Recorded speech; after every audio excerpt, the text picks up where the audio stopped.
Dis papa, ils font quoi les sportifs quand ils sont pas sur le terrain ? Eh ben croyez-moi, quand votre fils vous pose cette question, ça fait réfléchir. Surtout quand on sait que pas mal d'entre eux jonglent avec un ou plusieurs jobs pour pouvoir joindre les deux bouts. Et j'ai réalisé que beaucoup d'entre nous se posent la même question.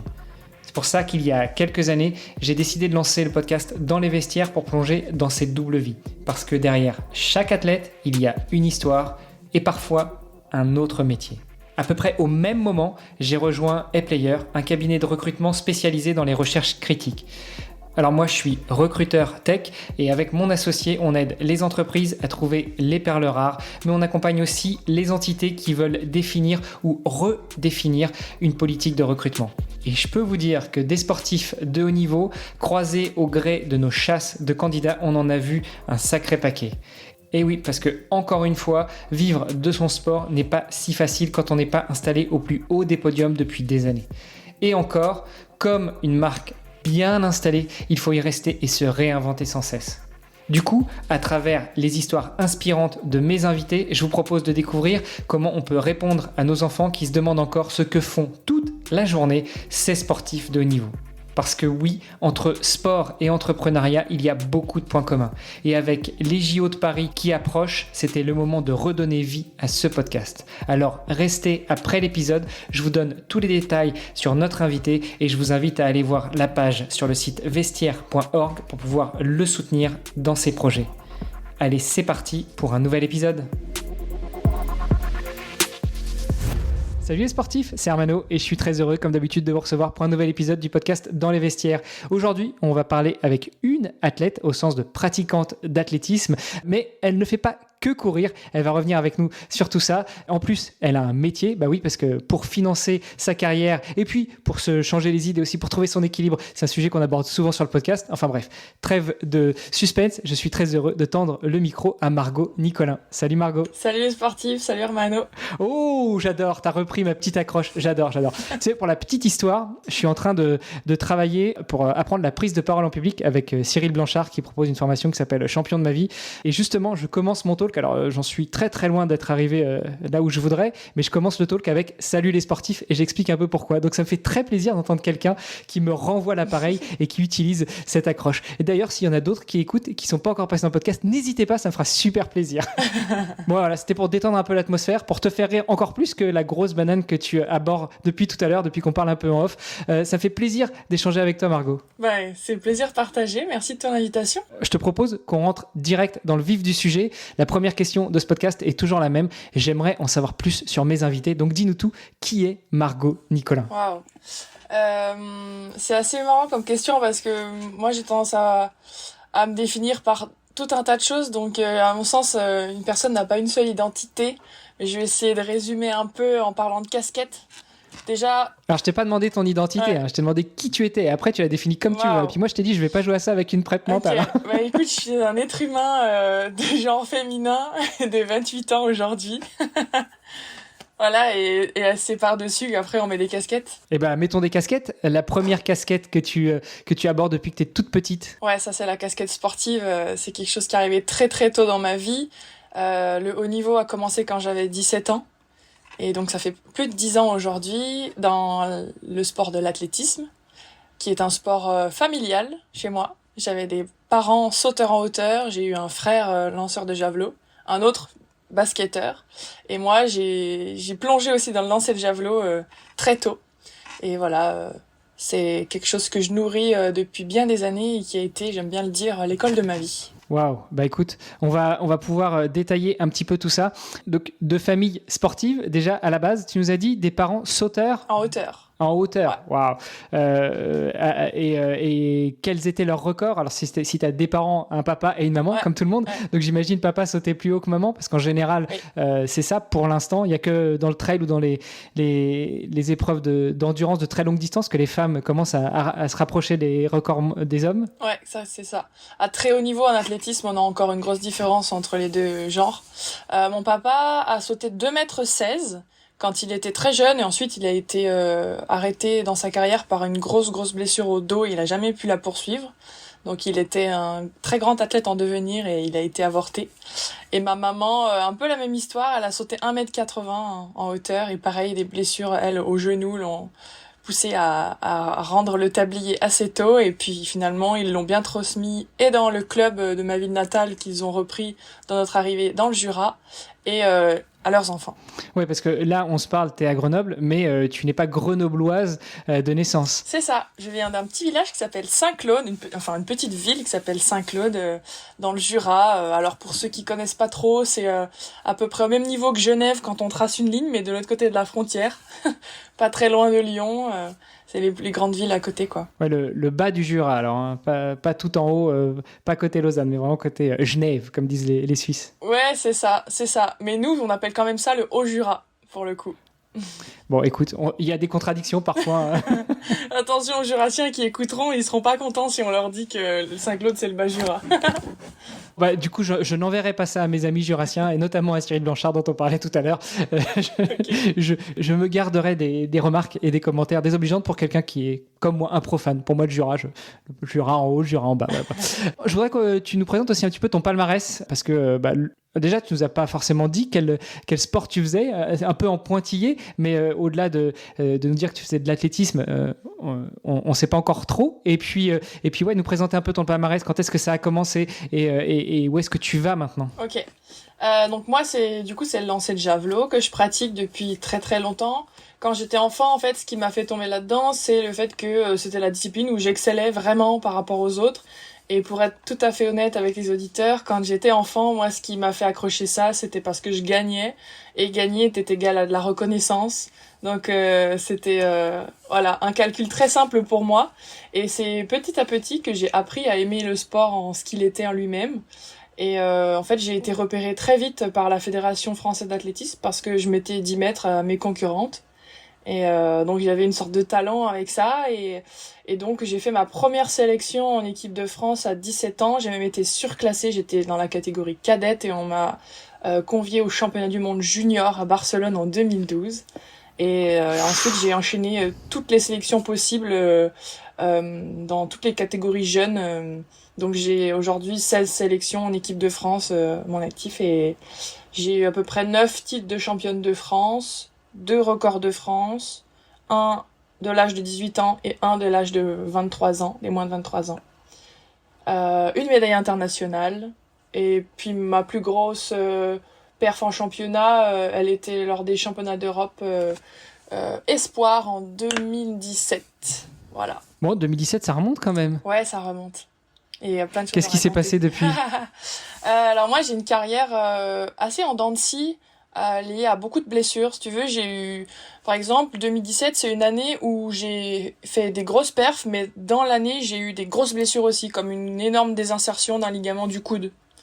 2015, c'est l'année de mon record de France. Alors je rappelle que tu es lanceuse de javelot, oui. Donc on peut se dire ouais, athlétisme, le coude. Non, lanceuse de javelot. Donc tu as besoin de ton coude, de tous tes membres supérieurs pour lancer ton javelot. Complètement. Et pareil, l'année de mon record de France et de mon record actuel encore date de 2015. Et en 2015, je me suis fait une énorme entorse à la cheville et aussi une déchirure du coude. Donc en fait, si tu veux, dans ma carrière, j'ai eu que des moments où je suis montée, je suis redescendue à cause d'une blessure. Je suis montée, je suis redescendue à cause d'une blessure. Ça m'a valu un burn-out à un moment donné aussi, en 2021. Et puis une grosse remise en question, mais aussi plein de belles choses parce que ça m'a ramené au sens de ma pratique, à qui je deviens grâce à ça et pourquoi j'ai envie de porter cette casquette-là aujourd'hui. Donc ça m'a apporté encore plus de plaisir et plus d'envie aujourd'hui. Et ça m'a amené à retrouver mon meilleur niveau en passant par aussi... je le fais un peu vite, mais en gros, je me blessais beaucoup. Pas pour rien, j'avais une très bonne hygiène de vie et je me suis dit, mais qu'est-ce qui fait que je me blesse continuellement quand même? J'étais suivie de tous les côtés, du corps au mental, au doigt de pied. Et en fait, je me suis rendu compte que j'avais une anomalie de santé, un trouble de la thyroïde, et que je dois vivre avec ça, et que ça fragilise mon corps. Et donc j'ai décidé d'avoir quelqu'un qui me suivait, un médecin là-dedans, et qui me donne un traitement qui est très léger, donc c'est cool, qui me donne accès à une santé normale. Et du coup, depuis, j'ai rebondi et je suis en train d'arriver à mon meilleur niveau. Forcément, la question qui me brûle un peu les lèvres, tu parles de traitement. En termes de lutte antidopage, on est bien, tu surclasses pas tes concurrentes grâce au traitement, ou du moins j'imagine que c'est contrôlé? Pas du tout, ouais. En fait, ce qui est assez fou avec mon traitement de la thyroïde, c'est que si je surdose, je suis pas bien. Et si je sous-dose, je suis pas bien. Donc en fait, à aucun moment, je peux avoir une dose qui me dope. Ça ne peut que me donner une santé normale, ou alors justement être pas bien. Et bien sûr, c'est contrôlé. À chaque contrôle antidopage, j'ai mon ordonnance, et il y a tout un processus pour respecter les règles, évidemment. Ouais, d'ailleurs, c'est un sujet qu'on n'a pas trop abordé sur ce podcast-là, enfin même pas encore, le dopage. Je ne veux pas rentrer dans les questions polémiques, mais en termes de contrôle antidopage, quand on est athlète, et toi justement tu prends des médicaments qui sont sur hors prescription médicale, mais comment ça se passe quand on doit justement prendre des prescriptions médicales? Est-ce qu'il y a des déclarations à faire? Est-ce que c'est des déclarations obligatoires? Est-ce que c'est des déclarations automatiques? Est-ce que c'est le médecin qui le fait? Est-ce que c'est toi? Rapidement, tu peux nous expliquer tout ça, toi qui es en plein dedans. Ouais. Alors en fait, c'est assez simple. Quand j'ai mes médicaments prescrits, j'ai mon ordonnance. J'ai pas besoin de les déclarer. Par contre, le jour où j'ai un contrôle antidopage, je dois avoir mon ordonnance avec moi pour attester la fiabilité de cette ordonnance et de mes droits aussi lors du contrôle. Et après, ils regardent si les médicaments sont autorisés, etc. Tu disais tout à l'heure que bizarrement, tes meilleures années, c'est aussi les années où tu as eu beaucoup de blessures, donc ce qui explique que tu as eu une carrière un peu en dents de scie. On a vu notamment pendant le Covid qu'il y a beaucoup d'athlètes de haut niveau qui ont été obligés de faire des pauses forcées, comme tout le monde. Il y en a, c'était pour le boulot, et il y en a, c'était aussi pour le sport, qui est aussi un boulot. Et on s'est rendu compte finalement, et j'imagine que c'est d'ailleurs peut-être le sujet de certaines recherches, mais on s'est rendu compte que les sportifs de haut niveau, à ce moment-là, vous étiez obligés de faire une pause, de vous reposer, et que les perfs ont redécollé, mais à des niveaux stratosphériques dès qu'on est sorti du Covid. Est-ce que tu ne crois pas que ça pourrait aussi être dû à ça, c'est-à-dire blessure, ok, c'est dur pour la tête, c'est dur pour le corps, tu récupères, et après une fois que tu as récupéré, tu perfs comme jamais? Ouais, moi ça me ramène à une formule qu'on appelle la résilience, qui est simple fait de savoir tirer profit d'une situation, de la transcender et d'en faire une opportunité de grandir. Donc en effet, dans le côté Covid, il y a eu un côté introspection, un côté repos pour le corps aussi, qui a permis au corps non seulement de se reposer, mais aussi de digérer tout le travail qui a été fait. J'imagine qu'il y a des athlètes qui ont aussi eu recours à la visualisation, qui est un outil extraordinaire qui a été prouvé aujourd'hui pour améliorer les performances. Donc en fait, ça a donné une sorte d'endroit temporel où il y a des choses qui ont existé, qui n'avaient pas le temps d'exister avant et qui en fait étaient bénéfiques pour la suite, je pense. Et toi, est-ce que tu l'as analysé comme ça par rapport à tes perfs versus tes blessures, ou tes blessures versus tes perfs? Ah ouais, complètement. En fait, pour moi, chaque blessure était une invitation. C'était un messager, et je le prends réellement comme ça de la part de mon corps. Il y avait pour moi, je crois pas au hasard et je crois à ce qu'on crée en vivant, en pensant, en étant ce qu'on est. Et à chaque fois, il y avait une invitation à quelque chose, et donc une invitation à évoluer et à grandir.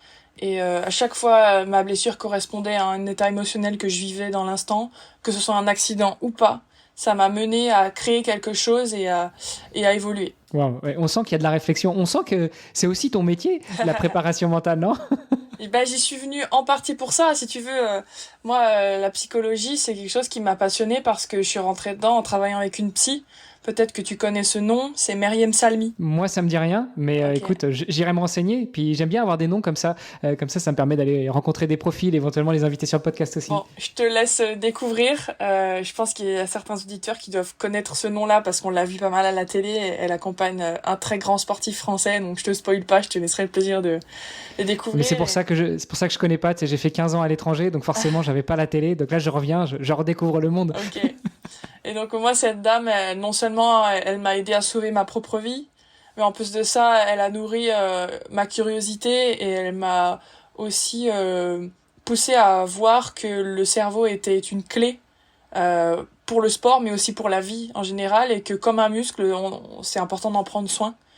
Comme un muscle aurait besoin de mobilité, le cerveau aussi a besoin d'être mobilisé et d'être mobilisé dans sa puissance pour pouvoir exceller et être dans sa puissance à lui. Donc ça m'a vraiment passionnée et je me suis dit j'ai envie d'en savoir plus et j'ai envie d'accompagner des personnes aussi là-dedans parce que moi il y a le côté humain qui s'est ajouté à ça.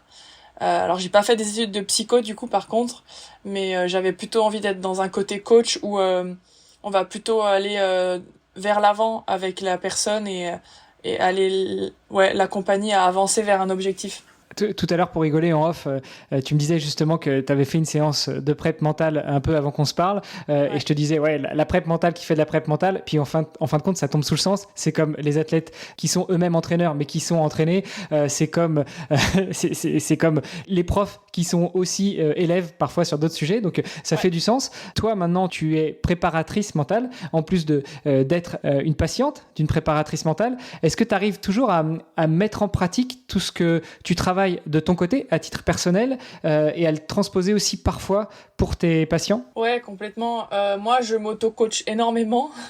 C'est parfois d'ailleurs quelque chose qu'on a pu me reprocher parce que j'ai tendance à beaucoup réfléchir et parfois sur le terrain, j'avais tendance à avoir du mal à débrancher le cerveau comme on peut souvent l'entendre.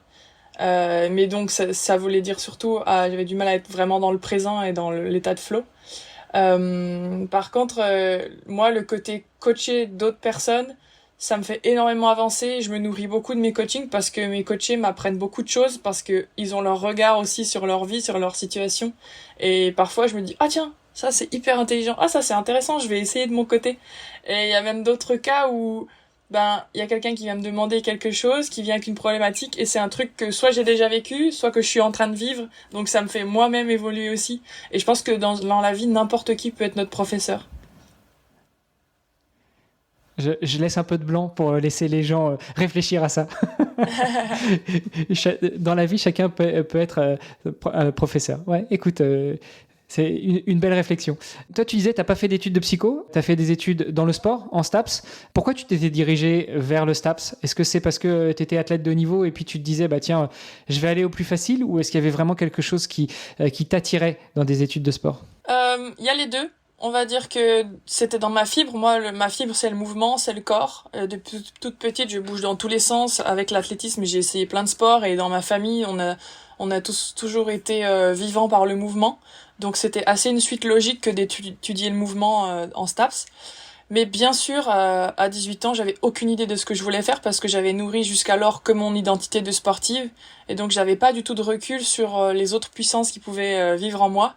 Donc j'avais choisi la fac de STAPS par facilité totale parce que c'était connu, c'était une sécurité, voilà, c'était une stabilité et j'ai fait STAPS à Dijon à l'époque. Je suis allée dans un club que je connaissais où mes parents avaient déjà évolué, donc tout était hyper connu à ce moment-là. Donc j'ai fait 5 ans à Dijon pour démarrer et après je suis venue à Grenoble. T'étais dans ta zone de confort quelque part? Ouais, complètement. Et puis je pense que pour un jeune de 18 ans qui sait pas trop où il va aller dans la vie et ce qu'il a envie de devenir, à ce moment-là, c'était utile d'avoir un peu de confort pour avoir le temps de laisser émerger ça. Bien que l'autre côté aurait pu être super utile aussi, de me dire on me jette dans la nature et tu te débrouilles. Et là, peut-être que je serais allée plus vite encore dans le sujet. Mais peu importe, ça s'est fait comme ça et c'est parfait. On parlait du sport de haut niveau. Ça veut dire quoi pour toi, le sport de haut niveau?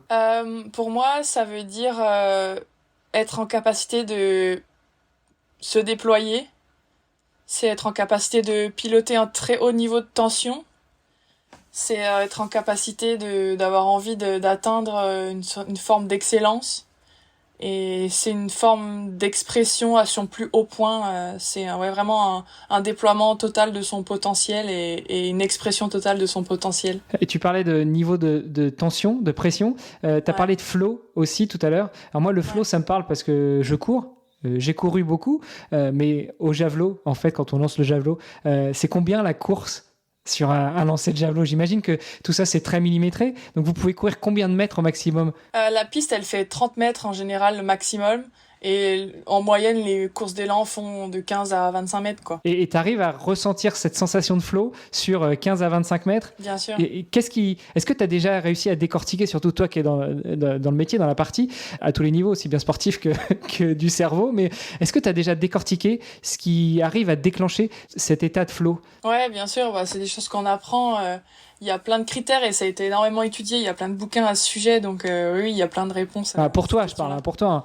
Moi, je pourrais te le dire sur la course à pied, mais pour toi, sur le javelot, sur une course de 20-30 mètres, est-ce que c'est le moment où tu prends ton élan, le moment où tu lances ton javelot, le moment où tu observes ton javelot qui prend de l'altitude et puis après qui redescend? Enfin, à quel moment tu ressens cette sensation de flow? Pour moi, il commence au moment où je me place avant de lancer. C'est-à-dire, je suis dans un état de pleine présence à moi-même, de pleine concentration, de pleine clarté par rapport au mouvement que j'ai à produire et en pleine confiance aussi parce que je me sens en capacité de répondre à la tâche qui est demandée. Et du coup, il y a tout ça qui se mélange avec l'adrénaline, l'incertitude, mais en même temps la certitude. Et c'est ça, moi, qui me met dans un état de flow où c'est comme si quand j'y vais, je savais que ça allait marcher. Et je me sens portée par tout ce qui se déploie de moi et toutes mes énergies qui se déploient et en plus de l'envie et de l'enjeu. Alors, je sais pas si tout le monde a bien entendu, surtout qu'il y en a qui écoutent le podcast en accéléré. Tu as dit la certitude et l'incertitude en même temps. Enfin, tu as dit dans l'autre sens. L'incertitude et la certitude. Oh là là là. C'est beau. On va faire des citations de ton épisode, Margot. Mais du coup, le problème, c'est que ça dure quoi ? 5 secondes, 10 secondes, cet état de flow. Tu peux pas le prolonger sur très très long? Mon effort, en fait, il se prolonge le temps de mon effort. Après, il pourrait se prolonger plus longtemps si j'avais une course de 50 mètres. Ça serait juste un peu plus difficile, quoi. Donc, voilà, tu regardes un pianiste, par exemple, qui joue pendant plusieurs dizaines de minutes, il peut rester dans l'état de flow pendant 10 minutes. Bah oui, c'est pour ça. Moi, je l'ai vécu quasiment j'étais parti sur un marathon, je l'ai vécu quasiment sur la moitié, donc sur un semi-marathon. Okay. Et c'est vrai que tu te sens tellement bien, en fait. T'es complètement ailleurs. T'es porté, waouh. Mais là, de se dire, ressentir ça, cette sensation de flow sur 10 secondes, mais quel dommage. Moi, j'aimerais bien que ça dure beaucoup plus longtemps que ça, quoi. Ouais, mais c'est aussi ce qui donne envie d'y retourner, et c'est le jeu, quoi. Ça fait partie du jeu parce que, en fait, aussi ce qui est intéressant dans le lancer de javelot, c'est qu'il y a une forme d'intensité aussi qui est augmentée par rapport à une course qui va être plus monotone, avec un rythme qui reste le même, une allure. Nous, en fait, en lancer de javelot, on va avoir un très haut niveau d'intensité dans ce qu'on va créer dans notre corps parce que le javelot, c'est un sport qui est très explosif où pour lancer un javelot, on crée une catapulte avec notre corps et c'est dans comment on place notre corps pour créer cette catapulte qu'il y a beaucoup d'intensité et c'est là-dedans qu'il y a beaucoup de temps qui se passe aussi quelque part. Waouh. Écoute, je suis impressionné par autant de poésie et puis on s'y voit. Enfin, en tout cas, moi, je m'y vois. J'ai jamais lancé de javelot, mais je m'y vois. Je demande pas ça souvent, mais parce que j'ai pas mal d'invités qui font des sports plutôt communs et plutôt, mine de rien, plutôt de l'endurance. Même des sprinters, on imagine un peu le type d'entraînement qu'ils vont avoir. Ça va être beaucoup de courses, beaucoup de travail de départ, beaucoup de starting block, etc. Comment on s'entraîne au lancer de javelot? Parce que j'imagine que tu peux pas passer ta journée à lancer un javelot. Tu fais pas que ça. Ouais. Justement, parce qu'il y a beaucoup d'intensité, ça peut être aussi un sport très traumatisant. C'est pas du tout naturel comme position. Donc, moi, j'adore cette discipline parce que justement, je fais jamais la même chose. Je lance le javelot seulement 3 fois dans la semaine, à chaque fois un jour d'intervalle, quoi. Un jour de pause entre chaque séance technique. Et au milieu de tout ça, comme on a une course d'élan, il faut travailler les appuis. Mais les appuis sous différentes formes, savoir courir longtemps, mais aussi savoir courir vite, savoir bien rebondir au sol. Donc il y a aussi des bondissements, en plus du sprint et de l'endurance pour avoir une bonne capacité de travail. Après, il va y avoir tout ce qui concerne la solidité du corps, donc du renforcement, mais de la musculation plus spécifique. Après, il va y avoir tout un travail qui concerne ce que j'appelle du travail de multiforme, mais orienté javelot. Donc, je vais lancer plein de choses qui ne sont pas des javelots, des balles, des billes, des fléchettes. Ça doit être sympa à la maison. Ouais. Ça doit être sympa. Le lancer d'assiette avec le plus sain, ça marche aussi, non? Ouais, l'assiette, c'est un peu difficile. Ça ressemble plus au disque. Mais pourquoi pas, faudrait essayer en lancer de javelot. Donc voilà, je lance des medicine balls. Il y a tout un tas de choses et c'est hyper ludique en fait comme entraînement. Question toute bête, mais est-ce que tu compenses avec le bras gauche? Parce que forcément, si tu lances tout le temps avec le bras droit, tu dois avoir un bras droit énorme et puis comme les tennismen en fait, enfin ton bras droit ton bras fort. Tu dois avoir un bras fort énorme et l'autre un peu plus atrophié par rapport à l'autre. Et toi, t'as regardé les 12 travaux d'Astérix, non? Parce que c'est exactement ça. Pour ceux qui ont la ref, il présente le javelot avec un mec qui a un bras droit énorme et le bras gauche qui est quasiment inexistant. Un peu comme on pourrait le dire au tennis avec Rafael Nadal ou des gars comme ça. C'est ça, exactement.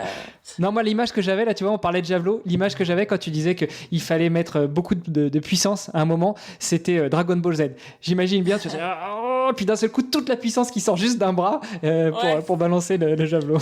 C'est un peu cette image-là, sauf qu'en fait, je vais te surprendre, mais on lance pas le javelot avec son bras. Oui, j'ai bien compris. On lance avec le corps.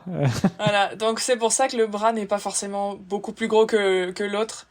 Cela dit, on s'amuse beaucoup à lancer aussi du côté gauche, parce que pour le cerveau, c'est hyper intéressant de travailler des deux côtés pour rééquilibrer les choses, et même quand je travaille du mauvais côté, je grossis les fautes existantes du côté bon. Donc du coup, ça me permet d'identifier des choses et de travailler des choses à gauche qui vont être mieux faites à droite ensuite. Et comment tu le vois ça? Est-ce que vous faites des entraînements avec... est-ce que vous filmez les entraînements, vous faites des débriefs après? Est-ce qu'il y a toujours quelqu'un à côté de toi pour te guider, pour t'orienter, pour te dire ce qui va pas? Comment est-ce que tu te rends compte justement de ces défauts qui grossissent? Beaucoup de ressentis.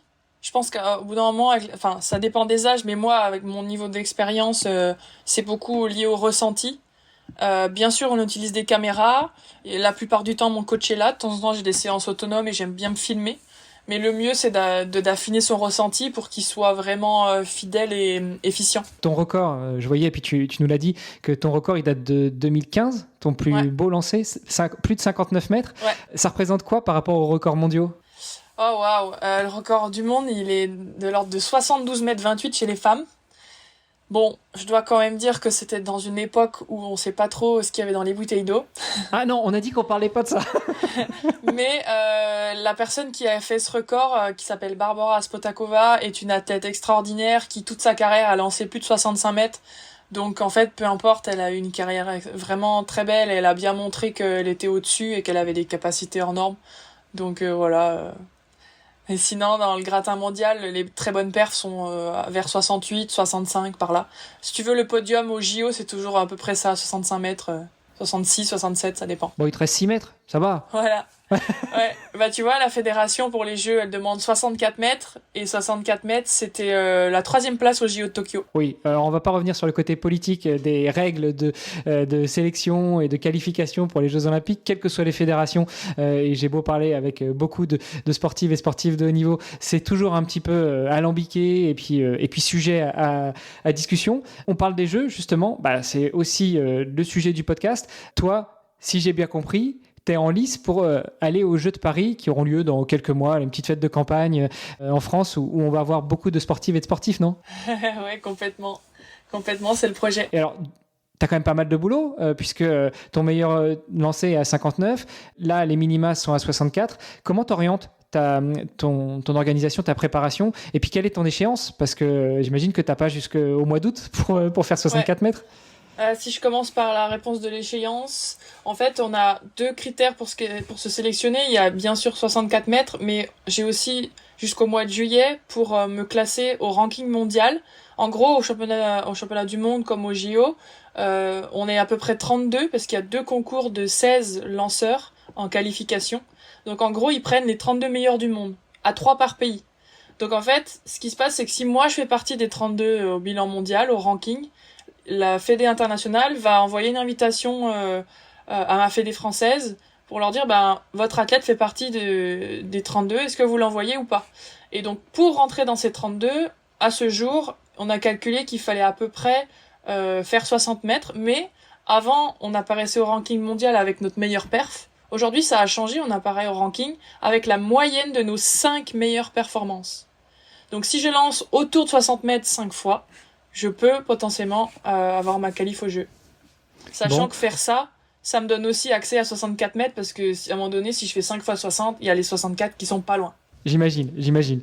Et du coup, tout ça se fait sur des compétitions régionales, nationales, internationales? Ouais, un peu de tout. Là, tu vois, moi, pour cet hiver, j'ai cherché des compétitions internationales et on a eu vraiment du mal à trouver. Donc, on est un peu bloqué en France dans des compétitions régionales, interrégionales et un peu nationales. Donc ça, c'est pour le programme de l'hiver. Et après, on va essayer d'aller trouver des compètes un peu plus internationales parce que celles-ci marquent plus de points. Parce que aussi, la subtilité cette année, c'est qu'il y a des points bonus dans certaines compétitions qui sont cotées. Et ces compètes-là, il n'y en a pas beaucoup en France, donc il va falloir un peu voyager. Et comment on va sur ces compètes ? Est-ce que c'est sur sélection, sur invitation, sur qualification ? Je pense en athlétisme, on pense souvent au Diamond League. Comment est-ce qu'on va au Diamond League ? On est invité à y aller ? Ouais, la Diamond League, il y a plusieurs facteurs. Il y a avoir un agent, avoir le niveau, avoir l'invitation. La Diamond League, c'est généralement le gratin de ceux qui sont déjà au championnat du monde, d'Europe et au JO. Quand on est en dessous, on n'a pas l'entrée pour y aller, sauf quand la Diamond League est dans le pays en question et que le pays en question met une place pour un des Français. Voilà, par exemple la Diamond League de Paris, parfois il y a des Français, même s'ils n'ont pas les minima pour la Diamond League. Et ça reste un circuit qui est très peu accessible pour mon niveau actuellement. Donc je vais devoir me débrouiller avec d'autres meetings ailleurs. Du coup, il faut que tu m'expliques, parce que la Diamond League n'est pas accessible pour l'instant pour ton niveau actuel, mais malgré tout, tu tentes quand même une qualif pour les JO. Et pourtant, aux JO, on est censé retrouver tout le gratin. Donc ça veut dire que si tu vas aux JO, forcément, tu feras partie de ce gratin. Et c'est tout ce qu'on te souhaite. Mais alors à Diamond League, il y a à peu près 10 lanceurs, 10 lanceuses dans le concours, tu vois. Ou peut-être 12. Donc ça veut dire qu'il en reste encore pour aller jusqu'à 32. Et donc tous les autres, ils font des compètes où ils peuvent pour être dans les 32. Donc c'est pour ça que je peux quand même avoir ma place. Ok, écoute, je comprends mieux. Et puis de toute façon, on n'est jamais à l'abri, d'une bonne perf, et puis aussi d'une sous-performance des copains et des copines. Hein. On a déjà vu qu'ils se prenaient les pieds au moment de lancer le javelot, et puis foot. Ouais, non, mais c'est vrai ce que tu dis, c'est hyper observable. Au javelot, par exemple, en 2016, au JO de Rio, c'est une fille de mon âge qui a gagné. Et elle était pas du tout prévue comme gagnante, c'était plutôt d'autres nanas qui étaient bien devant, mais en fait, chaque année, à chaque fois qu'il y a les jeux ou des gros championnats, il y a un ou deux favoris qui passent à la trappe. Et ça, c'est vraiment le jeu de l'enjeu.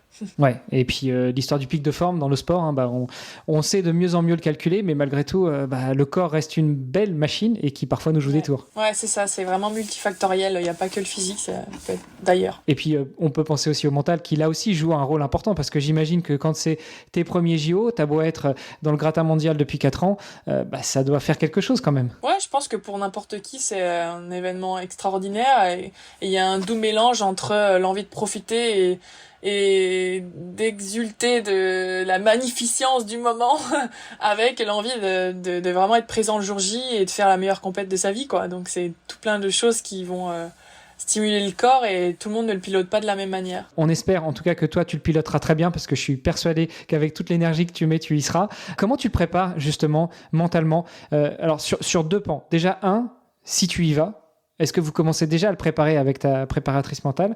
Et 2, si tu n'y vas pas, est-ce que vous préparez aussi cette, entre guillemets, je mets bien des guillemets, cet échec ? Bien sûr. En fait, même ce qui a fait que j'ai pu m'engager là-dedans, c'est que j'étais prête à ce que ça ne marche pas. Et ça, c'est très important à mon sens, parce que si je passe toute l'année à courir après les jeux avec la peur que ça fasse pas et de m'effondrer derrière, en fait, je cours à ma perte. Parce que je pars avec une charge mentale et un stress inconscient qui va finalement avoir un impact négatif sur tout mon chemin.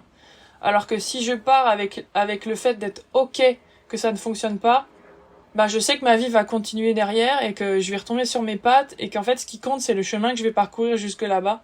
Et le reste, ça sera magnifique, ça sera un beau bonus, mais ça ne changera pas qui je suis dans mon identité et ça fera pas de moi une moins bonne personne. Alors, je suis d'accord avec toi, mais je me permets de te couper. C'est facile à dire, mais comment est-ce qu'on fait pour être sûr qu'on est prêt éventuellement à ce que ça ne fonctionne pas ? Est-ce qu'on est déjà prêt un jour à l'échec, à ne pas réussir, que ce soit sur une compétition ou même sur un objectif qu'on s'est fixé ? Je pense que dans l'humain, personne ne peut être prêt pour demain. On peut que imaginer, se préparer, mais en fait l'imagination a un gros impact sur l'état interne du cerveau et du corps. Donc on peut déjà prévenir vraiment beaucoup de choses. C'est comme prévenir une blessure. En fait, ça veut pas dire qu'on sera pas blessé du tout, mais par contre on augmente les chances de ne pas se blesser. Donc c'est un peu le même principe, si tu veux. On augmente quand même les chances. Et puis tu parlais tout à l'heure de visualisation. On peut éventuellement aussi visualiser justement que ça ne marche pas, comme on peut visualiser que ça fonctionne. Et donc préparer aussi son cerveau, parce qu'il paraît que quand on fait croire des choses à son cerveau, il finit par le croire au bout d'un moment. Moi, je suis hyper convaincue qu'on on devient ce que l'on pense. Ce que je pense, je le deviens. Je pense que je crée ma vie avec ce qu'il y a dans ma tête et ce que j'ai. Il y en a d'autres qui se sont dit ça. Ils ont mal fini, mais... Écoute, l'essence même du podcast, c'est parler du financement des carrières de sportives et sportifs de haut niveau.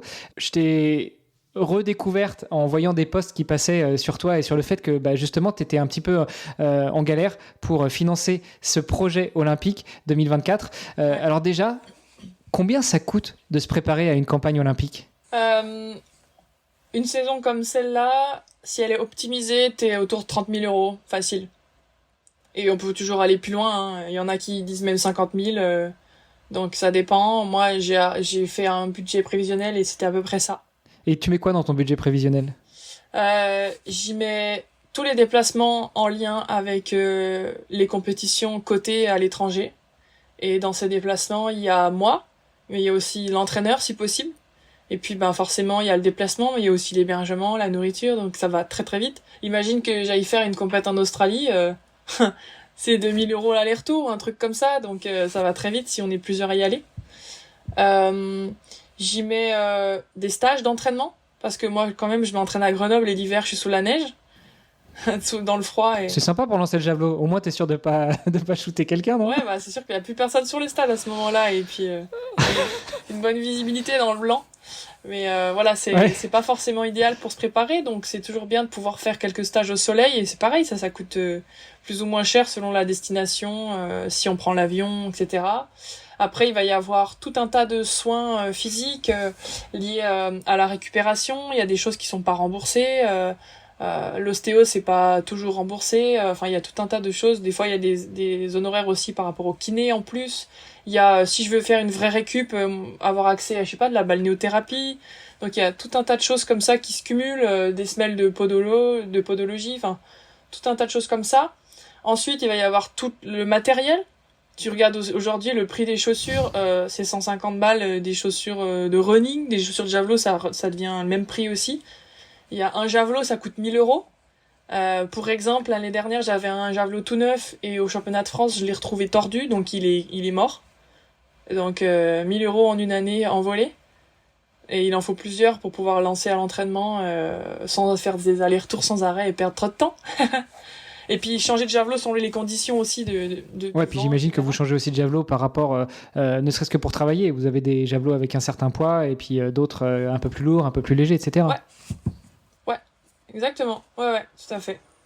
Donc voilà, il y a grosso modo, il y a toutes ces choses-là. Et il y en a encore bien plus, mais il faut aussi vivre parce que tout le monde n'a pas un travail à côté. Bien se nourrir aussi, ça coûte cher. Si je veux manger des choses qui viennent des producteurs du coin ou un peu bio, c'est aussi un budget.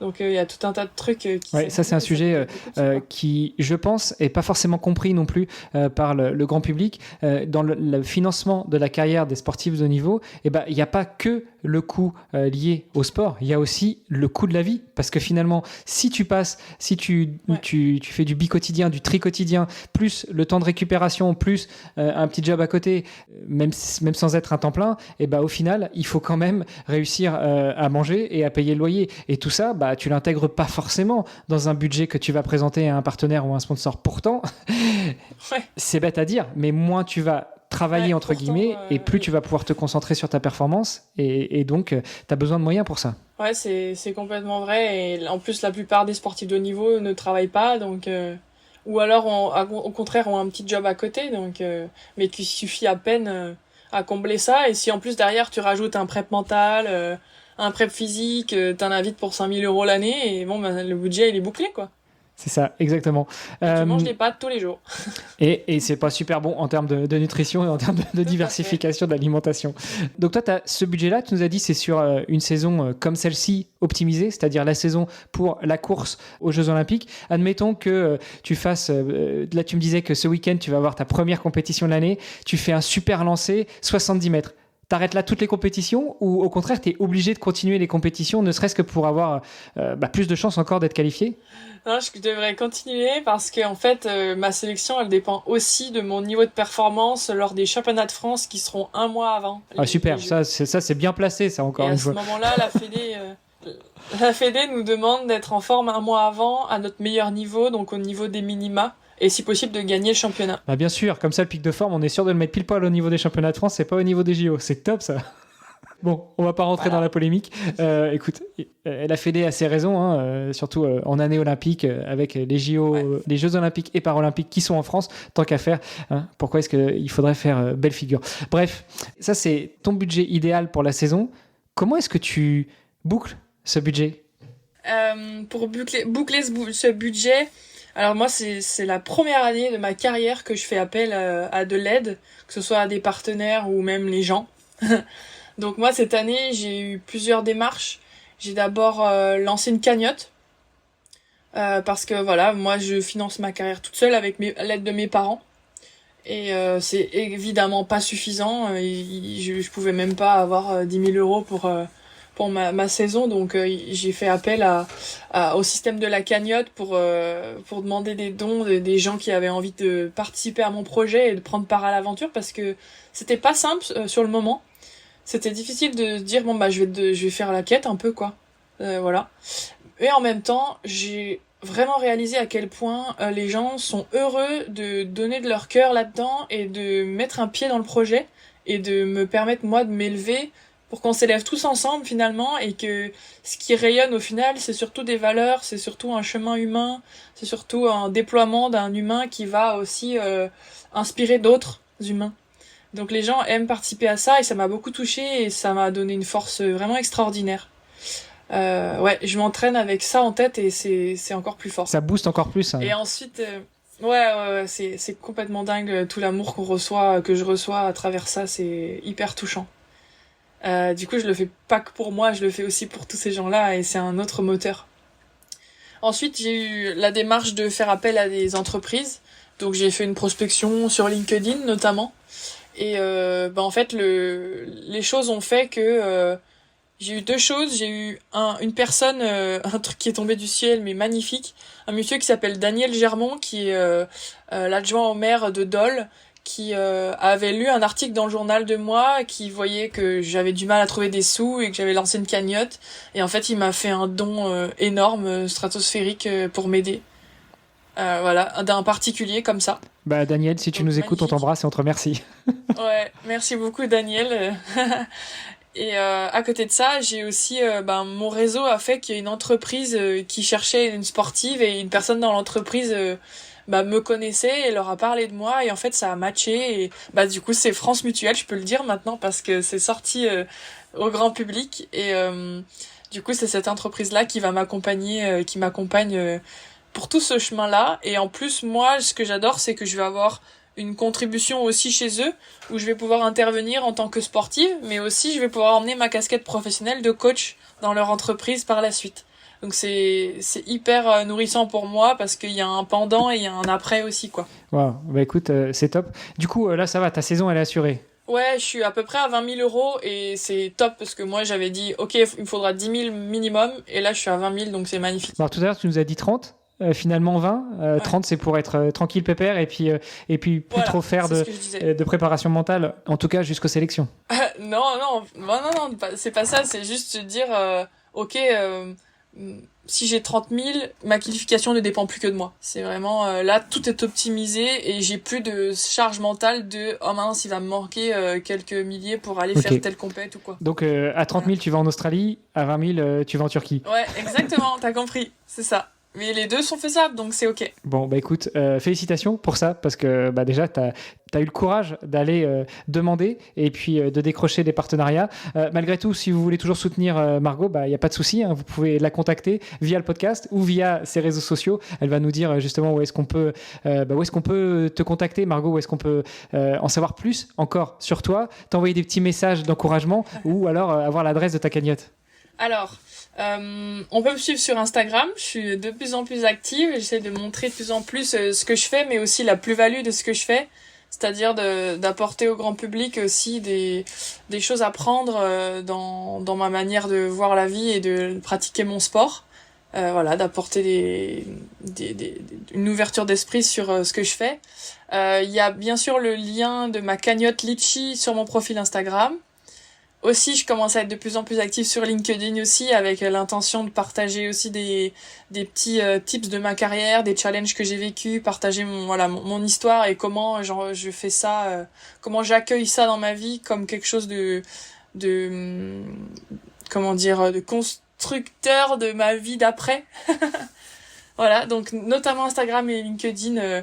Et puis il y a une nouvelle chose qui arrive aussi, c'est, je sais pas si t'as entendu parler de ça, c'est la plateforme qui s'appelle Aubaine, Obaine, qui m'ont contacté. Bien sûr, et puis d'ailleurs, les auditeurs qui sont fidèles du podcast ont déjà entendu parler d'Aubaine, et puis même, ils ont entendu le petit message que j'ai enregistré avec Clément et Paul il y a quelques temps, en début de ce podcast, pour les présenter. Donc, bien sûr qu'on connaît Aubaine. Et ben voilà, et ben je débarque sur Aubaine, ils pourront trouver mon profil dessus. Et ben écoute, double félicitations du coup. Margot, j'ai l'habitude de terminer mes épisodes en posant une question un petit peu déroutante parfois, mais toi, avec ta casquette de prépa mentale, ça va bien se passer. Imaginons qu'on soit dans un monde où on puisse se balader un peu dans le temps et tu puisses rencontrer la Margot Nicolin quand elle commence à lancer le javelot, tu vois. Et en fait, elle sait très bien la vie qu'elle va avoir. Elle sait très bien qui tu es et la vie qu'elle va avoir.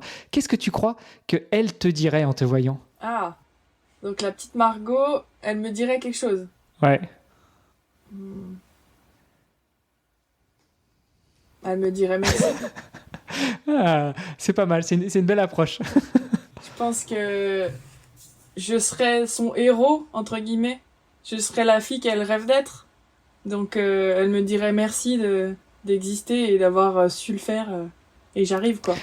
Et toi, tu lui répondrais quoi ? Ou tu lui donnerais quoi comme conseil ? Bah moi, je lui dirais accroche-toi, fais-toi confiance. Tu vas tomber, tu vas beaucoup te relever, mais tu vas surtout beaucoup grandir. Donc continue d'être qui tu es. Et foi en toi et en la vie. Waouh, bah écoute, merci beaucoup Margot pour tout ça, pour ces moments qu'on a passés ensemble et puis cette belle conclusion. Est-ce que tu voulais rajouter autre chose ou on a bien fait le tour là ? Je pense qu'on a bien fait le tour. Au plaisir d'avoir été ici. Merci aux auditeurs et puis merci à toi. C'était encore une fois un très grand plaisir. On te retrouve sur tes réseaux sociaux et puis on espère te retrouver sur la petite piste des JO cet été à Paris. Rendez-vous au Stade de France. Ça marche. À plus tard. Merci, à bientôt. Alors on est tous d'accord, chaque athlète a une histoire unique, tout comme Margot Nicolin que vous venez d'entendre sur le podcast. Si son parcours vous a inspiré, eh bien rejoignez-nous sur les réseaux sociaux du podcast pour en discuter. Tous les liens sont dans les notes de l'épisode. Pour en découvrir davantage sur Margot et tous les autres sportifs du podcast et les soutenir dans leurs défis, eh bien visitez le site vestiaire.org. On a besoin de vous, chaque euro compte et 100% des dons sont directement reversés aux athlètes. Le podcast Dans les vestiaires met en lumière ces héros du sport et ils ont besoin de votre soutien. Et le plus simple, c'est de partager leurs histoires pour les aider à briller sur la scène internationale. Et puis comme ça, tout le monde fera un peu partie de cette superbe aventure sportive et philanthropique. Partagez leurs épisodes, ça nous aide et ça les aide surtout eux.